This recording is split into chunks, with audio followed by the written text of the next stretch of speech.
Assalamualaikum warahmatullahi wabarakatuh. Hai semuanya, apa kabar? Semoga baik-baik saja ya di rumah. Perkenalkan, saya Siska Wulandari dari Program Studi Pendidikan Guru Sekolah Dasar Universitas Lampung. Pada video kali ini, saya akan menampilkan dan menjelaskan kepada teman-teman semua nih tentang apa sih yang dimaksud dengan pendidikan inklusi. Pastinya banyak yang belum tahu ya, jadi simak terus videonya sampai akhir ya. Anak penyandang disabilitas memiliki hak yang sama dengan anak-anak pada umumnya untuk mendapatkan pendidikan. Sayangnya, ketersediaan pendidikan yang memadai untuk anak berkebutuhan khusus kurang diperhatikan dan tidak memadai. Keberadaan sekolah luar biasa juga hanya ada di kota-kota besar. Oleh karena itu, pendidikan inklusi datang sebagai solusi alternatif untuk mengatasi masalah sosial anak berkebutuhan khusus. Tujuan pembentukan sekolah inklusif adalah meminimalkan dampak yang ditimbulkan oleh sikap eksklusif. Sekolah inklusi juga memberi kesempatan kepada anak berkebutuhan khusus dan kurang mampu untuk melanjutkan pendidikan mereka. Yuk kita belajar bareng-bareng. Apa sih yang dimaksud dengan pendidikan inklusi itu?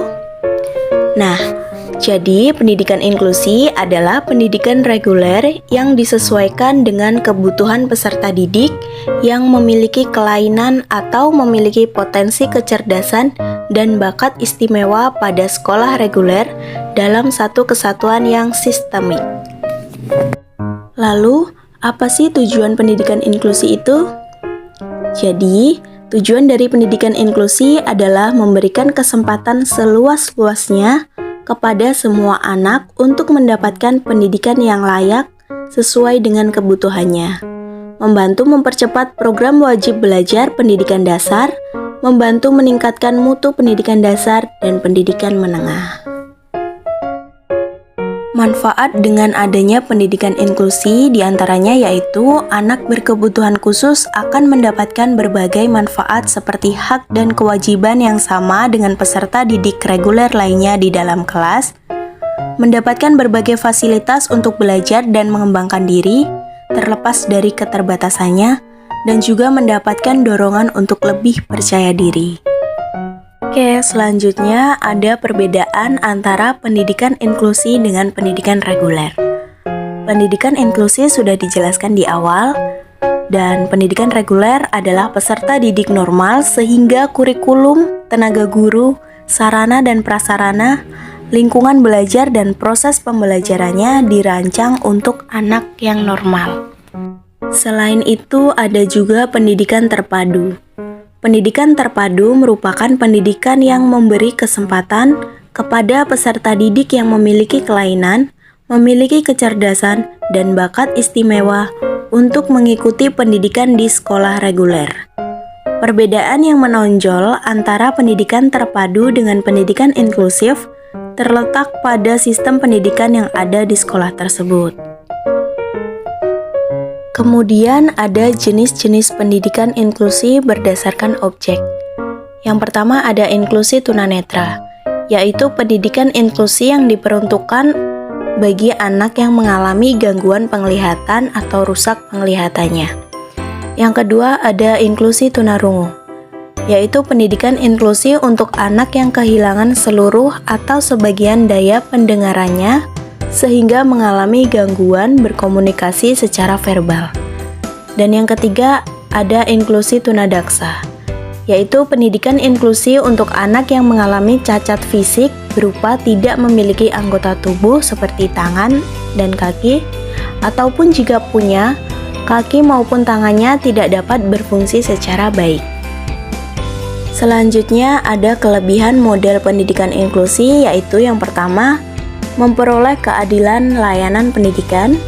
Yang kedua, dapat berpartisipasi dalam kehidupan sekolah tanpa memandang kekurangan. Yang ketiga, mendapat perlakuan dan persamaan hak yang sama.